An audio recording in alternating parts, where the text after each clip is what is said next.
नमस्कार शेतकरी मित्रांनो, मागील खरीप हंगामात पीक विमा भरलेल्या शेतकऱ्यांसाठी एक दिलासादायक बातमी आहे. पिकांच्या नुकसानीच्या प्रमाणात विमा संरक्षित रक्कम जानेवारीपासून शेतकऱ्यांना मिळण्याची शक्यता आहे. पीक कापणी प्रयोग पूर्ण झाल्यानंतर उत्पादनाची माहिती शासनाला पाठविण्याची कार्यवाही सध्या सुरू आहे. मूग आणि उडीद या पिकांचे कापणी प्रयोग संपले असून त्यांच्या उत्पन्नाची माहिती शासनाला पाठविण्यात आली आहे. आता बाकीच्या पिकांची माहिती पाठविण्याची कार्यवाही देखील वेगाने सुरू आहे.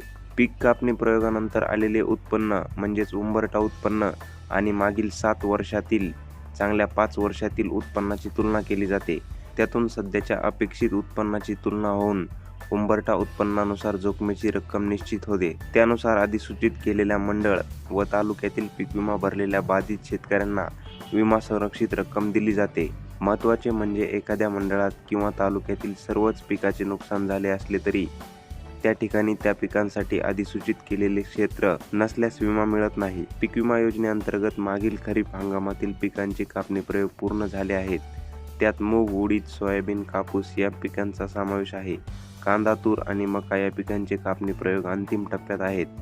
पीक कापणी प्रयोगानंतर त्या पिकांच्या आलेल्या उत्पन्नाची माहिती शासनाला पाठविण्यात आली आहे. बाकीच्या पिकांच्या उत्पन्नाची ही माहिती डिसेंबर अखेर शासनाला पाठविली जाईल. त्यानंतर अपेक्षित उत्पन्न, उंबरठा उत्पन्न आणि मागील 7 वर्षातील उत्पन्नाची सरासरी यातून सध्याचे कमी आलेले उत्पन्न निश्चित होईल.